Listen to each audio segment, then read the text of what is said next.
আসসালামু আলাইকুম দর্শক, আমন্ত্রণ জানাচ্ছি Beyond Border Sports presents Dugout Dialogue powered by Rabbit Hole BD.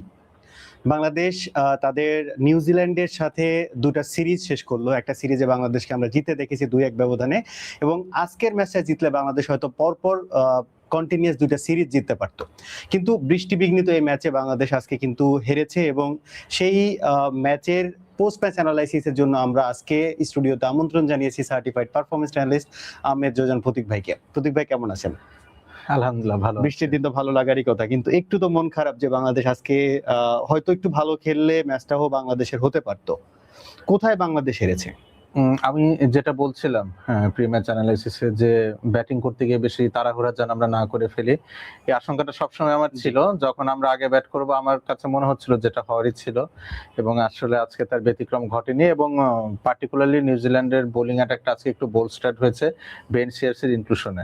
তো আপনি দেখবেন যে ওডিআই সিরিজ বলি, টি20 সিরিজ বলি, এই ম্যাচের আগে ট্রু পেস বা র পেস নিয়ে বল করার মতো কোনো কুইকই ছিল না নিউজিল্যান্ডের। আজকে কিন্তু বেন সিয়ার্স ছিল এবং অপর পাশে জেডেন লেনক্স আসলে ইনক্লুডেড হয়েছিলেন। তো বোলিং লাইনআপটা বেশ ব্যালেন্সড ছিল, এবং এই বোলিং লাইনআপটা আমার কাছে আজকে মনে হয়েছে যে টোটাল যদি কিউইদের টুরটা বলেন বাংলাদেশে, আজকে তাদের যে বোলিং অ্যাটাকটা ছিল এটা বাংলাদেশি ব্যাটারদের পরীক্ষা নিতে সক্ষম ছিল, এবং বাংলাদেশ কিন্তু আসলে আজকে পরীক্ষায় ব্যর্থ হয়েছে। আপনি বলছিলেন যে জেডেন লিনেক্সের কথা বলছিলেন, যে ইনক্লুশন, আমরা প্রি ম্যাচে আপনার এটা শুনছিলাম, এবং আপনি দুইটা চেঞ্জের কথা বলেছেন। দুইটা চেঞ্জই কিন্তু হয়েছে, এবং আলহামদুলিল্লাহ যদি বলি যে আপনার অ্যানালাইসিসের জিনিসগুলো এখন আমরা দেখতে পাচ্ছি যে এটা প্রিডিকশন না, এটা অ্যানালাইসিস বলছে যে কার ইনক্লুশন দরকার, এবং এটা আমরা আপনার কাছ থেকে পাচ্ছি, এবং দর্শকরা হয়তো এই জিনিসটা দেখছেন। যাই হোক, আমরা একটু দর্শকদেরকে জানিয়ে দিতে চাই বাংলাদেশ তাদের আজকে নির্ধারিত 20 ওভার খেলতে নামে, কিন্তু বৃষ্টিবিঘ্নিত এই ম্যাচে বাংলাদেশ একটা 15 ওভারের একটা সংক্ষিপ্ত একটা ম্যাচে বাংলাদেশকে ব্যাটিং করার জন্য আমন্ত্রণ জানায়, এবং বাংলাদেশ বৃষ্টিবিঘ্নিত ম্যাচে 102 রানে অল আউট হয় 14 ওভার 2 বলে। বাংলাদেশের পক্ষে যদি বলি, সাইফ হাসান 11 বলে 16 রান করেছেন, লিটন দাস 17 বলে 26, তৌহিদ হৃদয় আজকেও টপ স্কোরার 24 বলে 33 রান করেছেন। এবং পক্ষান্তরে যদি আমরা বলি নিউজিল্যান্ডের আজকের বোলিংটা, যেটা বলছিলেন, যেটা আজকে আসলে কিন্তু ভালো একটা বোলিং লাইন আপ আমরা দেখেছি।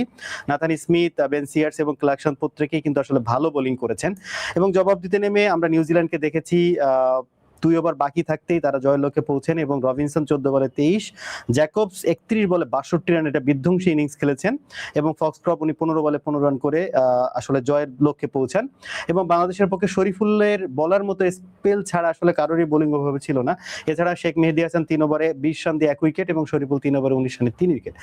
বাংলাদেশের আজকে যেটা বারবার আমি আপনার কাছে জানতে চাচ্ছি, যে আপনি লাস্ট ম্যাচের অ্যানালাইসিসের পরে প্রি ম্যাচেও বলছিলেন যে বাংলাদেশ ওভার কনফিডেন্ট হয়ে যেতে পারে, যে আমরা এত বড় স্কোর যেহেতু আমরা চেস করে জিতেছি, আমরা হয়তো ফার্স্টে ব্যাট করলে অনেক বেশি রান করতে পারি।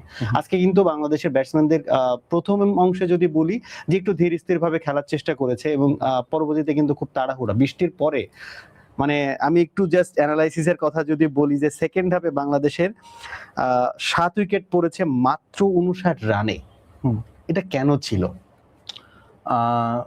বলতে পারেন যে একটা ব্রেক অফ মোমেন্টাম, তবে এই রেইন ব্রেকের আগে যে আমরা খুব ভালো মোমেন্টামে ছিলাম সেটা বলার না, কিন্তু লিটন দাস কিন্তু একটা গ্রুপে আসছিলেন। মনে হচ্ছিল যে 20 ওভারের যদি পুরোটা ওভার খেলা হতো, লিটন দাস যেই ধরনের ব্যাটসম্যান, আমার মনে হয় তার কাছ থেকে আজকে আমরা 50 ঊর্ধ্ব একটা ইনিংস পেতে পারতাম। আবার তাহিদ হৃদয় তখন মাত্র এসেছেন। হ্যাঁ, তো সেই জায়গা থেকে আপনি ধরেন 20 ওভারের প্ল্যান করে আপনার পুরোটা ইনিংস সাজিয়েছেন, অলমোস্ট 15 ওভারের খেলাটা যখন ডিসাইডেড হয়, হাফ অফ দ্য ইনিংস কিন্তু অলরেডি ডান। তো ওইখান থেকে ওই যে আবার যে কথাটা, অতিরিক্ত তাড়াহুড়া করতে যাওয়া এবং প্রপার ম্যাচ সিচুয়েশন বুঝতে পারার যে অক্ষমতা, এটা আমি আগেও বলেছি। বাংলাদেশের ক্ষেত্রে যেমন ডিএলএস মেথড, আপনার উইকেট, আপনি যদি অল আউট হয়ে যান বা উইকেট যদি খুব বেশি পড়ে যায়, সেই ক্ষেত্রে কিন্তু রিভাইজ টার্গেটটা আপনি যেটা স্কোর করেন কিছু কিছু ক্ষেত্রে তার থেকে কমও হতে পারে। তো আমার মনে হয় বাংলাদেশ যদি যখন দেখলো যে রানটা খুব বেশি হচ্ছে না, সেই জায়গায় যদি এরকম একটা মাইন্ডসেটে যেতে যায়, অ্যারাউন্ড 120 যদি টার্গেট সেট করা যায় নিউজিল্যান্ডকে, ধরেন আপনি কিছু কম উইকেট হারালেন, রানটা 110 বা 105-এর মতো করলেন, সেই ক্ষেত্রে 120-এর মতো টোটাল দিলে কিন্তু আজকে নিউজিল্যান্ডকে মানে একটা সমস্যা পড়লে হলেও হতে পারতো, কজ আর্লি উইকেট পড়েছিল। এবং বেভন জ্যাকবস যে ফ্রিডমটা নিয়ে খেলেছিলেন, আর কিছুটা রানের চাপ থাকলে হয়তো উনি এই স্বাধীনতা নিয়ে খেলতে পারতেন না, কজ উনি যে সময়টা ব্যাট করেছেন, ব্যাট চালিয়েছেন, তখন কিন্তু রানে বল রিকোয়ার্ড রেট ছিল, কিন্তু এটা যদি অ্যারাউন্ড 8 বা 8.5 থাকতো, সেক্ষেত্রে কিন্তু পিকচার কমপ্লিটলি ডিফারেন্ট হতে পারতো। তো আমার মনে হয় বারে বারে এই কথাটাতেই আসা যে এই যে স্রোতের সাথে গা ভাসিয়ে দেয়া, প্রত্যেকটা দিনই নতুন একটা দিন, it's a brand new day. আগের দিনের মোমেন্টাম আপনি ক্যারি করবেন না, এটা ধরে নিয়েই খেলতে নামতে হবে। এবং আরেকটা যে বিষয় হচ্ছে যে কিছু ক্যালকুলেশনের বিষয়টা, আপনার ধরেন টিম অ্যানালিস্ট যারা রয়েছেন বা কোচিং প্যানেল রয়েছেন তারা মাঠে তো আপনার সাথে সবসময় থাকছে না, সো আপনাকে নিজেও খেলাটা একটু ইনডেপথ ওয়েতে বুঝতে হবে বা ইনডেপথ অ্যানালাইসিস আপনি নিজেরও থাকতে হবে অ্যাজ এ ক্রিকেটার। তো আমার মনে হয় সেই জায়গা থেকে বাংলাদেশি ব্যাটারদের পার্টিকুলারলি অনেক কাজ করার জায়গা রয়েছে। আমি দর্শকদেরকে জানিয়ে দিতে চাই, আমার নিজেরও একটা কোশ্চেন ছিল যে বাংলাদেশ যেহেতু 6 ওভার পরে বাংলাদেশের বৃষ্টি বিঘ্নিত ম্যাচে বাংলাদেশ খেলতে নেমেছে, বাংলাদেশের ডাকটিস পদ্ধতিতে হিসাব অনুসারে বাংলাদেশে কিন্তু একটা এডিশনাল রান অ্যাড হওয়ার কথা ছিল। সেখানে বাংলাদেশের উইকেট বেশি পড়ে যাওয়ার কারণে কিন্তু আজকে এই এডিশনাল রানের জায়গায় হয়তো মাইনাসে যেতে পারতো যদি অন্যরকম সিনারিও হতে পারতো। এবং ওই জায়গাটাতেই আমরা কিছু একটা রান কি কম করেছে। আপনার কাছে কি মনে হয় যে আমরা যদি 130 রান করতে পারতাম, ম্যাচের সিনারিও তো অন্যরকম হতে পারতো? 130 would have been more than enough আমার মনে হয়, কজ উইকেটে যত ময়েশ্চার ছিল, বেশ কিছুদিন ধরেই বৃষ্টি হচ্ছে এবং আজকে দুপুরে একটা হেভি রেইনফল ছিল। আমার মনে হয় যে বোলাররা আমাদের রিসোর্সে ছিল তারা এটা সুবিধা নিতে পারতেন, কিন্তু আসলে যেটা হয়নি সেটা নিয়ে তো বলে খুব কিছু বলার নেই বা করার নেই। যেটা আমরা করতে পারি যে নিউজিল্যান্ড বোলারদের নিয়ে আমরা পুরোটা সিরিজে ওইভাবে প্রশংসা করতে পারিনি। আজকে আসলে তারা প্রশংসার দাবিদার, তাদের কিছু কথাই বলি, বিশেষ করে ক্লার্কসন, পেস বোলিং অলরাউন্ডার নিউজিল্যান্ডের, উনি কিন্তু পুরোটা সিরিজ আপনি ওডিআই বলেন বা টি20 বলেন বেশ অফই ছিলেন, ব্যাট হাতে বলেন বল হাতে বলেন, বাট আজকে কিন্তু উনি তার যে সক্ষমতা সেটা স্বাক্ষর রেখেছেন। এবং তাওহিদ হৃদয়ের যে ডিসমিসালটা, ইট ওয়াজ আ প্ল্যান ডিসমিসাল।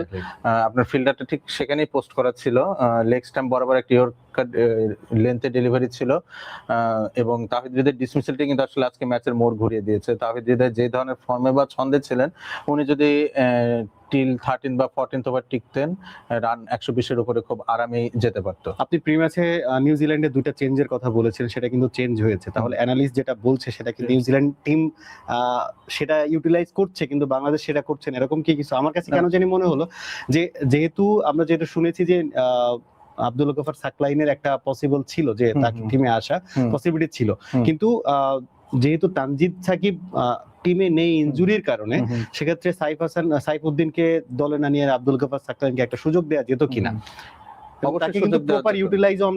অবশ্যই সুযোগ দেওয়া যেত, কজ সাইফুদ্দিনের থেকে আব্দুল গফার সাকলাইন বেটার শেপে রয়েছে রাইট নাও। যদিও আমি মাঠে কাজ করছি না এখন, ওইভাবে প্লেয়ারদেরকে সামনে থেকে দেখার সুযোগ হয় না আমার, কিন্তু যতটুকু খোঁজ খবর রাখি সে সাইফুদ্দিন সবসময় ইনজুরির সাথে ফাইট করছেন। বাট আপনি যদি লাস্ট বিপিএল বলেন বা বিভিন্ন টুর্নামেন্ট গুলো আব্দুল গফার সাকলাইনের পারফরমেন্স দেখে আসেন, উনি কিন্তু তার টিমের হয়ে ফুল কোটা অফ ওভার্স বোলিং করছেন এবং ব্যাট হাতে পারফর্ম করার চেষ্টা করছেন। সো একটা শেপে থাকে যখন প্লেয়ার, যখন উনি ডেলিভার করতে সম্পূর্ণভাবে প্রস্তুত, আব্দুল গফার সাকলাইন কিন্তু ওই ফেজটাতে ছিলেন। হয়রাস সাইফুদ্দিন কিন্তু লাস্ট 1 থেকে 1.5 বছর যখন আমরা ন্যাশনাল সার্কিটে দেখেছি অনেকটা যুদ্ধ করা আর কি, যে দলে কামব্যাক করা, দুটো ম্যাচ খেলে আবার 60% ফিট থেকে খেলা, এবং আপনি যদি তার বোলিং দেখেন, বোলিং রান আপ দেখেন, সবকিছু দেখে মনে হচ্ছে যে he is not fully fit. তো অবশ্যই যেহেতু তানজিম সাকিব ছিলেন না, আব্দুল গফার সাকলাইন ইনক্লুশনটা আজকে ইম্পারেটিভ ছিল। আমার বাংলাদেশ টিম মিস্টার ট্রিক। আজকে ক্যাপ্টেন্সি নিয়ে আপনার কাছে একটু জানতে চাই, টিমের body language after 5 to 6 over যখন 4টা উইকেট পড়ে গেল, তারপরে যখন ওরা একটা পার্টনারশিপ করার চেষ্টা করলো, এরপর থেকে কিন্তু আস্তে ধীরে বডি ল্যাঙ্গুয়েজ চেঞ্জ হতে থাকলো। ক্যাপ্টেন্সির জায়গা থেকে আমার একটা কোশ্চেন ছিল, যেহেতু আমরা সাইফুদ্দিনকে দলে ইনক্লুশন করেছি এবং অপোনেন্ট টিম কিন্তু আসলে পেসার দিয়েই কিন্তু আসলে বাংলাদেশকে ঘায়েল করেছে, তো সেক্ষেত্রে বাংলাদেশকে রিশাদকে মানে একটু কম বোলিং করে সাইফুদ্দিনকে আরেকটা ওভার বোলিং করাতে পারতো কিনা, আমার কাছে এটা একটা বড় কোশ্চেনের জায়গা। এবং বডি ল্যাঙ্গুয়েজটা খেলা শেষ হওয়ার আগে কেন হাল ছেড়ে দেয়, এটা আমার কাছে একটু মানে খারাপ লাগার মতো অ্যাজ এ দর্শক হিসেবে। সাইফুদ্দিনের বিষয়টা বলা খুব মুশকিল, যে উনি কেমন শেপে রয়েছেন, একটা ওভার বল করার পর কেমন ফিল করেছেন আসলে, তাহলে তাকে ট্রায়ালটা কেন আমার এটা টিম ম্যানেজমেন্ট বলতে পারে। আমি তো এটাই বলছিলাম যে যেহেতু তানজিম সাকিব ছিলেন না, অবশ্যই আব্দুল গফার সাকলাইনকে ইনক্লুড করা উচিত ছিল, ফুল ফিট তিনি ছিলেন। আরেকটা বিষয় হচ্ছে যে যখন আপনি 15 ওভারে মাত্র 100 সামথিং বা 100 রানস টোটাল ডিফেন্ড করতে আসবেন, আপনি ম্যাচে অলমোস্ট নেই শুরু থেকেই। এবং মোরওভার আমাদের এই টিমে আজকে মোস্তাফিজ নেই, তানজিম সাকিব নেই, তাসকিন তো টি20 খেলছেন না বেশ কিছুদিন ধরেই। তো এই ধরনের বোলিং অ্যাটাক নিয়ে এই রানটা ডিফেন্ড করা খুবই কঠিন, দুরূহ ব্যাপার। তারপরে শরীফুল ইসলাম আসলে ওই স্পেলটা না করলে খেলা হয়তো 8 থেকে 9 ওভারের মধ্যে আজকে শেষ হতে পারতো। তো ফিল্ডিং ক্যাপ্টেনকে বা লিটন দাসকে খুব বেশি দোষ দেওয়ার আমি কিছু দেখছি না আজকে, কজ আমাদের রিসোর্সটাই দেখেন খুব কম ছিল। শরীফুল ইসলামের প্রথম স্পেল 15 ওভারের খেলা একজন জি। সর্বোচ্চ 3 ওভার বল করতে পারবেন, রিপন মন্ডলেরও 1-2 ওভার জি। হয়ে গিয়েছিল। এখন সাইফুদ্দিন যদি ফিল না করেন তাহলে তো আপনার আসলে স্পিনারদেরকে দিয়ে ক্যারি করা ছাড়া কোনো উপায় নেই। তো বাংলাদেশের বোলিংটা আজকে আসলে খর্বশক্তির ছিল এবং নিউজিল্যান্ড এটাকে পুরোটা ইউটিলাইজ করেছে। আমরা বাংলাদেশের যেহেতু সিরিজ শেষ, টি-20 সিরিজ, আমি বাংলাদেশের ব্যাটসম্যানদের নিয়ে একটু কথা বলতে চাই আপনার সাথে। আমরা ওয়ানডে সিরিজে কিন্তু সাইফ হাসানের ব্যাটিং কিন্তু একটা ইনিংস ছাড়া বাকি দুইটাতে খুব বাজেভাবে আমরা তাকে দেখেছি, কোনো রান করতে পারিনি ওইভাবে। টি-20তে কিন্তু সেম জিনিসটা উনি ক্যারি করছেন। এই জায়গা থেকে আসলে সাইফ হাসানকে আমরা ওভাররেট করছি কিনা, নাকি ওনার আসলে ব্যাট টাইমটা লং টার্মের জন্য হচ্ছে, এটা আসলে আপনার কাছে জানতে চাও। এছাড়া আমি আপনার সঙ্গে একটু অ্যাড করতে চাই, আমরা বাংলাদেশের লাস্টের দিন কথা বলছিলাম যে 9 নম্বর ব্যাটসম্যান পর্যন্ত 9 নম্বর কিন্তু বাংলাদেশের লং হ্যান্ডেলে ব্যাট করতে পারেন। আজকেও কিন্তু সেম বড় একটা টেল নিয়ে কিন্তু বাংলাদেশ ব্যাট করেছে এবং সেখানে রিশাদ বলেন, সাইফুদ্দিন বলেন, শেখ মেহেদী হাসান বলেন, অনেক ব্যাটসম্যান ছিল অলরাউন্ডার, তারা কিন্তু আজকে কেউ ভালো ব্যাট করতে পারেননি। এবং উপরের দিকেও কিন্তু তানজিদ তামিমেরও ব্যাট যাচ্ছে, সাথে হচ্ছে সাইফ হাসানের ব্যাট যাচ্ছে, কেন? দেখেন, লম্বা ব্যাটিং অর্ডার থাকলে যে আপনার রান বড় হবে এটার কোনো মানে নেই। তাহলে দেখবেন যে আইপিএল এ যেদিন কম রান স্কোর হচ্ছে, আপনি ইম্প্যাক্ট প্লেয়ারে অ্যাডিশনাল ব্যাটার নামেও রান করতে পারছেন না। আপনি রিসেন্টলি দিল্লি ক্যাপিটালস আর আরসিবির যে ম্যাচটা দেখেন, বিলো 170 মনে হয়, আপনি অভিষেক পোরেলের মতো একজন ব্যাটারকে ইম্প্যাক্ট প্লেয়ার হিসেবে নামেও কিন্তু ওই বিপর্যয়টা ঠেকাতে পারেননি। সো এটা একটা ফ্যাক্ট। আর একটা বিষয় হচ্ছে যে উইকেটে নেমেই দ্রুত রান স্কোর করতে পারা মিরপুরের মতো উইকেটের জন্য আসলে কঠিন। তো আজকে যেহেতু 15 ওভারের খেলা হয়েছে, ব্যাটসম্যানদের এসে আসলে মারতে হতো, তো সেই জায়গাটাতে আসলে তারা নিজেদেরকে কোপ আপ করতে পারেনি। বা আমি যেটা বললাম যে একটা মিডিওকার টোটালের দিকে যদি টার্গেটটা সেট করতে পারতো, যে প্রপার ক্রিকেটিং শট খেলে সিঙ্গেলস ডাবল স্ট্রাইক রোটেট করে ওভারে একটা করে বাউন্ডারি নিয়ে 8-9 করে রান নিয়েও যদি 120 বা তার ঊর্ধ্ব স্কোর করতে পারে, আমার মনে হয় বাংলাদেশ যে আগের ফ্লোটাতেই ছিল, but it was a different game, different day, আর ভেন্যুটাও ডিফারেন্ট ছিল। সেটার সাথে তো আপনি মিরপুরের উইকেটটা মিলালে হবে না। তো আমার মনে হয়, আমি এই যে গেম প্ল্যানে একটা অ্যানালাইসিসে বলছিলাম যে খেলাটা যেহেতু ঢাকায় আসছে এবং এখানে স্কোর কিছুটা কম হবে, এবং খেলার স্কোর যখন কম হয় খেলাটা খুব ফাইন মার্জিনে হয় এবং নিউজিল্যান্ডের ম্যাচে ফেরার সম্ভাবনাটা তত বেশি থাকবে। এবং আজকে কিন্তু আসলে সেটাই হয়েছে। The moment Towhid Hridoy got out, এটার পরবর্তীতে কিন্তু আসলে বাংলাদেশ কখনোই ম্যাচে ছিল না। আমরা দেখেছি শামীম হোসেন পাটোয়ারিকে 8 বলে 3 রান করতে, যে সময় আসলে খুব রানের দরকার ছিল। এরপরে তানজিদ হাসান তামিম তো আগেই 10 বলে 6 রান করে আউট হয়েছেন। আমি একটা স্ট্যাটিস্টিক্স আপনার সাথে শেয়ার করতে চাই। বাংলাদেশ ডট বল খেলেছে 45%, এবং এই ব্যাটসম্যান গুলো আমি যেটা দেখেছি যে সিঙ্গেলস বের করতে যে খুব বেশি স্ট্রাগল করেছে। এবং এই সেম ভাবেই আমরা কিন্তু যদি অপোনেন্টের কথা বলি, তাদের ডট বলের সংখ্যা মানে পার্সেন্টেজ 29%। এবং এই সেম জিনিসটাই আমি বলি যে পাওয়ার প্লেতে বাংলাদেশ 48 রানে 4 উইকেট এবং 43 রানে 3 উইকেট ছিল, এবং নিউজিল্যান্ডের হচ্ছে 48 রানে 4 উইকেট। এর পরেও কিন্তু নিউজিল্যান্ড ব্যাক করেছে এবং মিডল ওভারে বাংলাদেশ 59 রানে 7 উইকেট পড়েছে এবং নিউজিল্যান্ডের হচ্ছে 56 রানে কোনো উইকেট যায়নি। এই জিনিসগুলো কি আসলে ম্যাচিউরিটি কিংবা গেম প্ল্যানের ব্যাপারগুলো কি আসলে মানে বোঝায়? নিউজিল্যান্ডের বিষয়টা কেমন, যে ধরেন যখন তারা পাওয়ার প্লেটা শেষ করেছে তারা জানতো তাদের আসলে কত রান স্কোর করতে হবে।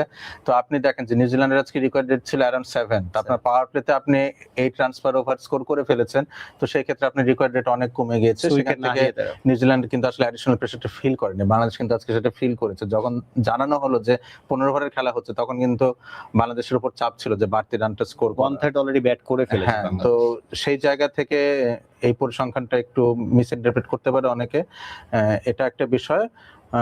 আর সবকিছু মিলে আসলে দিনটা কঠিনই ছিল বাংলাদেশের জন্য, ইনজুরি থেকে শুরু করে তানজিম সাকিবের একটা ব্যাপার ছিল, সবকিছু মিলে আসলে দিনটা আমাদের জন্য ছিল না। আমি একবারেই শেষ বেলায় আপনার কাছে আমি জানতে চাই যে পুরো সিরিজে বাংলাদেশের বেস্ট পারফরম্যান্সের কথা যদি আমরা বলি, শরীফুল বোলিং এর দিক থেকে থাকবেন, আমরা যদি বলি তাওহিদ হৃদয়কে ম্যান অফ দ্য সিরিজ করা হয়েছে, উনি ব্যাটসম্যানের হিসেবে ভালো করেছেন। তো ওভারঅল কোন কোন জায়গায় বাংলাদেশের ডেভেলপমেন্টটা আপনার চোখে পড়ে, কিংবা কোন ব্যাটসম্যান কিংবা কোন বোলারের ডেভেলপমেন্টটা দরকার আপনার কাছে সংক্ষেপে করে জানতে চাই। আচ্ছা, আমাদের অনেকের একটা বদ্ধমূল ধারণা আছে যে পাওয়ার প্লে মানে হচ্ছে 4-6 মারা। আপনি যেটা বলছিলেন যে ডট বলের পার্সেন্টেজটা তো জি, জি, বেশি জি। আসছে কেন? আপনি গৌতম গম্ভীরের ব্যাটিংটা যদি তার সময় দেখে থাকেন, উনি জি। কিন্তু খুব সুইফটলি পাওয়ার প্লেতে যখন ফিল্ডার্সরা ইনার সার্কেলের মধ্যে জি। থাকতো তখনও কিন্তু সিঙ্গেল খুব অনায়াসে বের করতে বের করতে পারতেন। বিশেষ করে গাম্ভীর এবং সেহবাগ যখন তাদের পার্টনারশিপটা জি, চলতো, জি, জি। তাদের সিঙ্গেলটা ঠেকানো কিন্তু খুব মুশকিলের বিষয় ছিল। বিশেষ করে গৌতম গম্ভীর যখন থাকতেন একদম ট্যাপ অ্যান্ড রান। বলটা জাস্ট স্ট্রাইক রোটেট করা হ্যাঁ, যেটা খুব পিচের বাইরে বলটা ফেলে দিয়ে কিন্তু উনি রান করতে পারতেন। সেই জায়গায় আপনি দেখেন Saif Hasan playing with hard hands, Tanzid Hasan Tamim wicket আসার পর থেকে বড় শট খেলতে চাওয়া। তো যেই উইকেটে আপনার জন্য বড় শট খেলাটা কঠিন, টাইম করাটা কঠিন হলে আপনার সার্কেল ক্লিয়ার করতে কষ্টসাধ্য হয়, মিড অনে হোল্ড আউট হওয়ার চান্স বেশি থাকে। তো সেই ক্ষেত্রে আপনি একটু সফট হ্যান্ডে যদি সিঙ্গেল রোটেট করতে, স্ট্রাইক রোটেট করে সিঙ্গেলস বের করতে পারেন, সেই ক্ষেত্রে আপনার স্কোর বোর্ডটা মুভ করতে থাকে এবং এই যে হুটহাট বড় শট খেলে উইকেট দিয়ে আসার প্রেশারটাও কম প্রবণতা পড়ে আরকি। এটা কমে যায়। তো আমার মনে হয় এই জায়গাটাতে বাংলাদেশের আসলে মনোযোগী হওয়া উচিত। এর পাশাপাশি বোলিংটা আসলে আপনি বলেন ওডিআই সিরিজ বলেন, টি-টোয়েন্টি সিরিজ বলেন, বেশ ভালোই ছিল। আজকে তো আসলে রিসোর্সের কিছুটা অভাব ছিল বাংলাদেশের। তো সবকিছু মনে হয় ক্রিকেট এই ভালো আমাদের যে খারাপ অ্যাভেলেবল নিয়ে যাবে। রিসোর্স রয়েছে মোটামুটি সঠিক পথেই এগোচ্ছে। কিন্তু আপনি যদি নিউজিল্যান্ডের কথা বলেন, ওডিআই সিরিজে তাদের জন্য সবচেয়ে বড় পজিটিভ সাইড হচ্ছে ডিন ফক্সক্রফটের পারফরম্যান্স এবং টি-টোয়েন্টি সিরিজে বেভন জ্যাকবস। তো দুইজন স্টার কিন্তু তারা আসলে পেয়ে গেল। এর মাঝে পেয়ে গেল এবং নিক কেলির কথাও বলতে হয়। তো দুজন স্টার পেয়ে যাওয়ার সত্ত্বেও আপনি দেখবেন যে নিউজিল্যান্ড যখন তাদের ফুল স্ট্রেংথ স্কোয়াড খেলাবে এই দুজন কিন্তু সুযোগ পাবে না। তার মানে তাদের বেঞ্চ স্ট্রেংথটা কিন্তু পুরোটা বিশ্ব জেনে গেল। এখন আমাদেরও এবারকার টি-টোয়েন্টি সিরিজ ইনিশিয়েটিভটা ভালো ছিল। আমরা রিপন মন্ডলকে ইনক্লুড করেছি। আব্দুল গাফফার সাকলানের অভিষেকটা হলে আসলে আরো ভালো হতো। তবে আমাদের ঘাটতির জায়গা একটাই যে অনেক বেশি পাওয়ার হিটার্স, যেটা এখন শায়েম হোসেন পাটোয়ারি বা তাহিদ হৃদয় কিছুটা রোল প্লে করার চেষ্টা করছে।